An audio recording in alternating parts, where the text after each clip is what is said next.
Salut la compagnie, c'est Jules Melon et aujourd'hui dans un procédé critique, toujours en attendant la version de Guillermo del Toro prévue en novembre prochain sur Netflix, d'ailleurs vous pouvez désormais visionner le trailer, je poursuis ma rétrospective Frankenstein au cinéma où d'ici là je vais évoquer pas mal des adaptations les plus connues autour de ce mythe créé par Mary Shelley.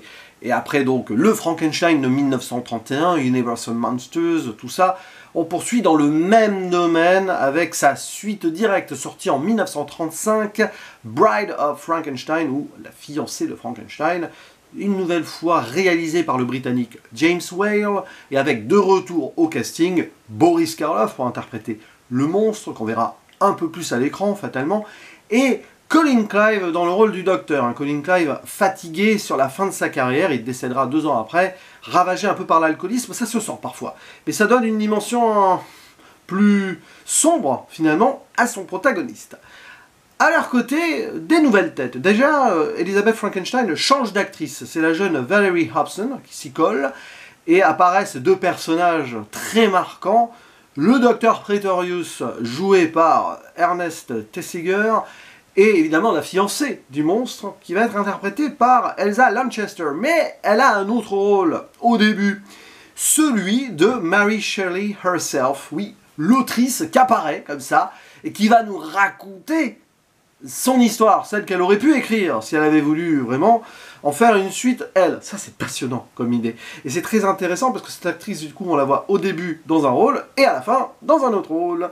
On va citer aussi, j'ai envie quand même de la mettre en avant, Una O'Connor qui joue Minnie, la gouvernante on va dire, et qui était dans un rôle aussi théâtral, si vous voulez, dans L'Homme Invisible du même James Whale juste avant.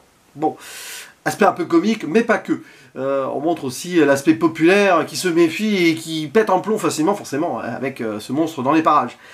Et donc, techniquement, c'est dans la lignée, dans la directe suite logique du Frankenstein de 1931, qui nous avait laissé donc le monstre pour mort dans ce moulin enflammé qui s'était écroulé. Ok.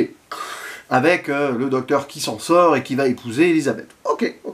Sauf que, en fait, là, alors c'est très intéressant comme début.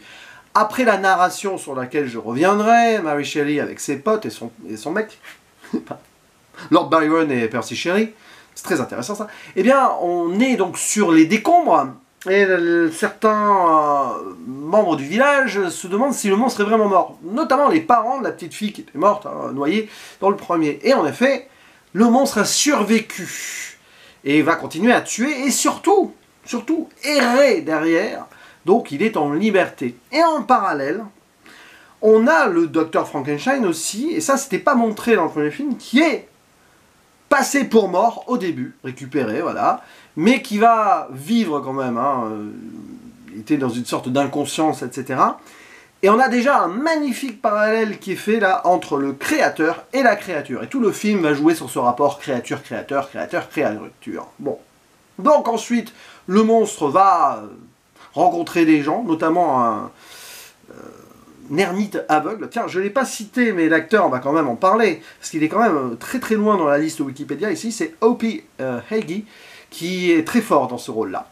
Un gars qui n'a pas de préjugés, puisqu'il ne voit pas, et qui va recueillir donc le monstre de Frankenstein sous son aile, dans sa bâtisse, à jouer de la musique, et à lui enseigner quelques jolis mots, good friend, etc. Bon.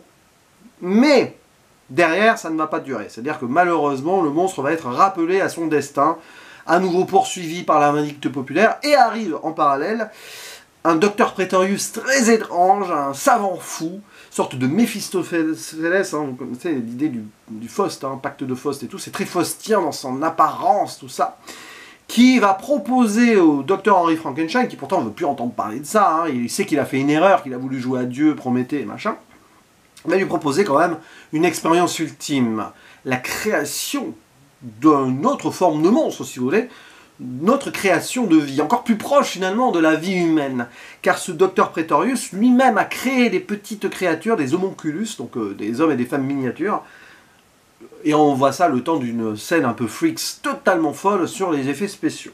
Bon. Et évidemment, il va céder, le docteur Henry Frankenstein, parce que le docteur Pretorius va aussi lui poser un véritable poids sur les épaules, il n'aura pas le choix. Je vais rester vague, mais l'idée elle est là.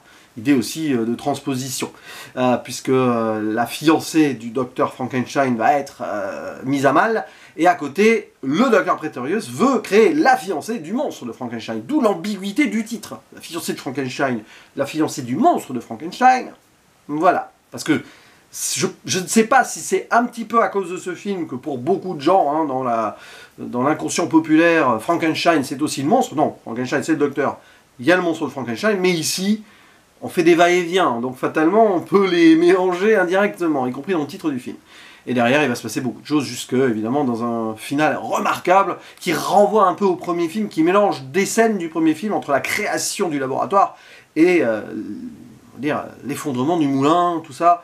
Vers la fin, on a un petit peu ce climax qui renvoie doublement au premier film. Et, de réputation, La fiancée de Frankenstein est considérée comme l'un de ces rares films qui est égal, voire supérieur à son premier. Vous savez, dans l'histoire du cinéma, la plupart des suites sont moins bonnes que les originaux. Il y a de magnifiques exceptions. Pour moi, en ce qui me concerne, Retour vers le futur 2, Terminator 2, je sais qu'il y a une sorte de consensus là-dessus. Enfin, après, ça se débat, mais c'est du 50-50, si vous voulez. Et pour moi, même, hein, allez, je rajoute, soyons fous, Gremlins 2, un petit peu moins consensus, voire Ghostbusters 2, mais ça c'est très personnel, et là c'est beaucoup plus impopulaire comme opinion. Mais il y a des exemples. On peut parler de Die Hard 3 aussi, peut-être pour moi, qui est meilleur que le premier, même si le premier est génial. Voilà, mais c'est des exemples vagues comme ça.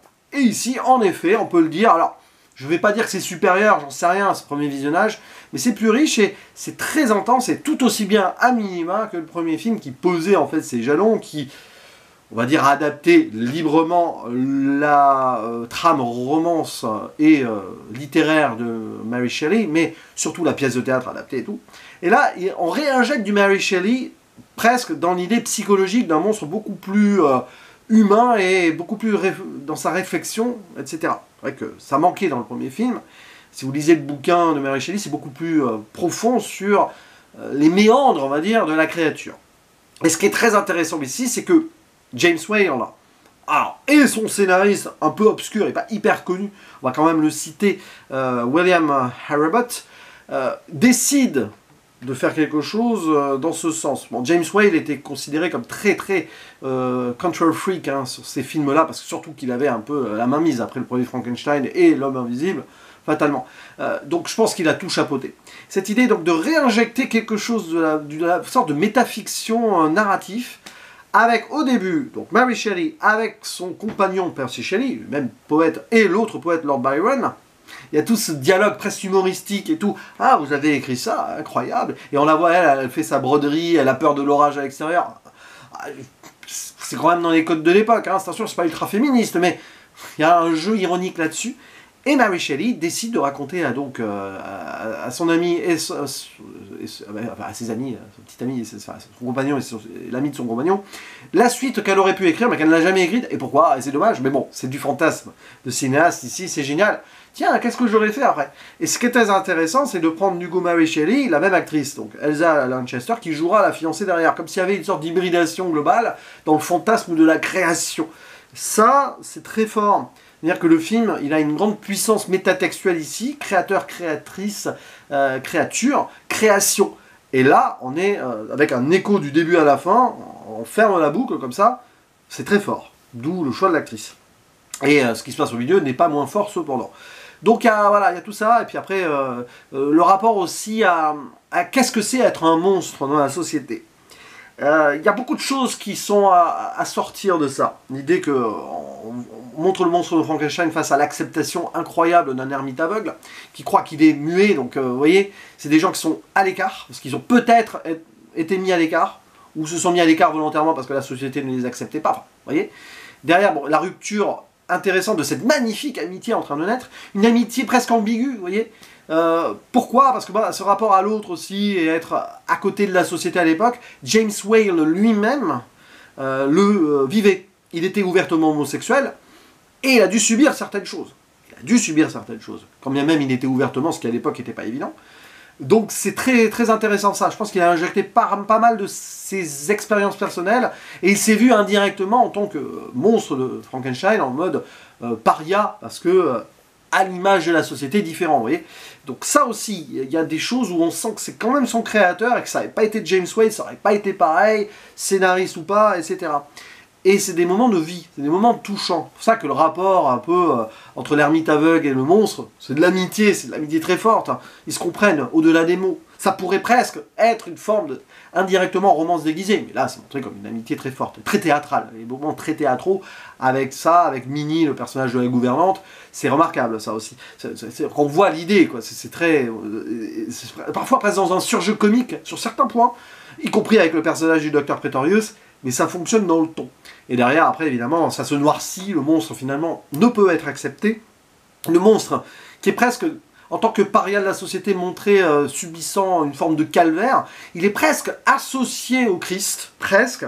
Alors attention, hein, parce que ça a été un petit peu rendu flou, parce qu'à l'époque il y avait le Code Hays, le fameux, la censure, hein, qui ne pouvait pas laisser passer l'idée qu'on fasse un rapport à la religion trop frontal autour d'un monstre. Bon, mais il y a des sous-entendus là-dessus qui sont assez évidents. Notamment quand il est dans ce cimetière, là, vous avez une croix pas loin, bon, il déboulonne une statue d'évêque, mais on voit qu'il est lapidé et tout, et que quelque part le village romain, enfin, lapsus, mais le village local, la vindicte populaire, c'est un peu des Romains envers Jésus, quoi. C'est intéressant aussi, je ne sais pas quel était le rapport direct de James Whale à la religion, mais je pense qu'il y a une idée de tourner ça un peu en dérision et de faire réfléchir l'Amérique profonde à travers ce film.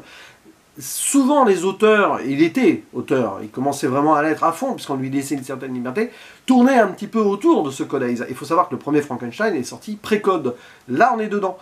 Et ça change tout. C'est-à-dire que ça permet une profondeur, parce que vous avez des auteurs à cette époque, ils sont obligés de se triturer le cerveau pour faire passer des thématiques ou certains moments visuels et tout, qui n'étaient peut-être pas, du coup, enfin, il n'y avait pas trop ce travail à faire ça avant 1932, 31, 32, etc., 33. Là, ça permet une profondeur, même si les films d'avant étaient plus radicaux, étaient très forts aussi, sans les codes, hein, sans le Code Hays. Mais voilà une évolution du cinéma, ce qui fait que le premier Frankenstein et celui-ci sont différents sur certains points. Et après, derrière, voilà, c'est le Docteur Pretorius aussi qui vole l'écran. Je parlais du Mephistopheles, c'est le matin quand je fais cette vidéo, de Faust. Il y a le pacte faustien aussi, d'ailleurs, je crois, dans l'univers de Faust aussi, il y avait ces petites créatures, ces homonculus, les hommes et femmes miniatures. Il y a tout cet étalage, à un moment, là, du roi, de la reine, de l'évêque, et même de sorte de diable lui-même qui est l'écho et le miroir du Docteur Pretorius, il s'en amuse, il est content. Donc lui, c'est l'anti-Bible. À un moment, il parle de récits bibliques en mode ce sont vos histoires, moi je suis la science. La science peut être liée au mal dans ce film. C'est très petite défiance peut-être, mais quand même, hein, les excès de celle-ci. Et derrière, après, ça m'en fout, tout ça. Qui renvoie au premier film aussi, évidemment. Pretorius reprend le rôle du docteur Henry Frankenstein, mais en plus fou.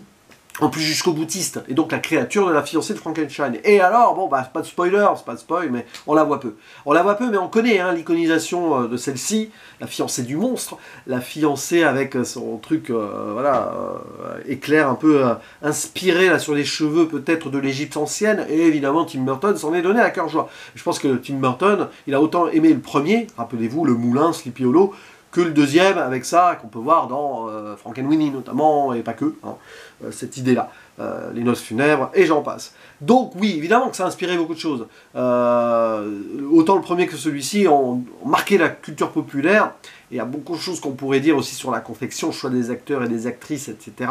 Les thématiques, on peut les approfondir. Je vous renvoie à un documentaire d'ailleurs que m'a gentiment proposé en privé l'ami Gilles Morgan, que je salue, qui est un collègue avec qui j'ai déjà fait quelques émissions sur sa chaîne. Si j'y pense, je le mettrai en commentaire épinglé, qui permet justement de voir un peu comment le making-of, enfin, comment ça s'est constitué et tout, et comment ce film a une histoire. Voilà, comme je le disais là, par rapport donc à James Whale lui-même, par rapport aussi à l'alcoolisme de Colin Clive, tu le sens, par rapport à beaucoup de choses, par rapport à l'idée d'aller plus loin, la censure et tout. Ça donne du coup un film très riche, qui a de très belles photographies, approche studio, vous savez, matte painting, un petit peu néo-expressionnisme, il y a beaucoup de ces idées-là. On est un peu dans la lignée du premier, mais ça va peut-être encore plus loin aussi. Pas mal de symbolique esthétique aussi, les plans disent des choses. Et après, bah oui, il y a aussi une grandeur absolue sur certaines choses. Et qui renvoie aussi à certains aspects littéraires d'avant, hein, cette création-là. Donc je parlais de Faust, mais pas que. Il y a quand même un ancrage déjà littéraire au-delà de Mary Shelley. pour diverses influences. Voilà, voilà. N'hésitez pas à dire en commentaire ce que vous pensez de La fiancée de Frankenstein, de votre approche, comment vous l'avez découvert et tout, comment vous le jugez, entre guillemets, hein, par rapport au premier. Et ensuite, de quoi je parlerai. Alors non, je ne ferai pas le fils de Frankenstein, considéré comme mineur et tout, peut-être que je le verrai à part et tout, mais c'est juste parce que sinon je ne vais pas avoir le temps d'arriver jusqu'en novembre à parler des films dont je veux parler. Donc évidemment, je vais en oublier entre-temps. Mais évidemment, le prochain, ce sera pour dans pas si longtemps que cela, peut-être environ un par mois, d'ici donc notre œuvre peut-être majeure de Guillermo del Toro. On peut croiser les doigts, vu la bande-annonce, ça annonce quelque chose. Hein. D'ailleurs, en petit écho aux montagnes hallucinées qui voulaient adapter peut-être, mais là ce sera pas l'Antarctique, ce sera plus l'Arctique, on verra bien. Alors, voilà, lisez le film. Oui, lisez le film aussi si vous voulez, les films se lisent, mais lisez le livre de Mary Shelley, il est passionnant ce bouquin, évidemment. À vous la parole, il ne me reste plus qu'à vous dire à la prochaine, ciao.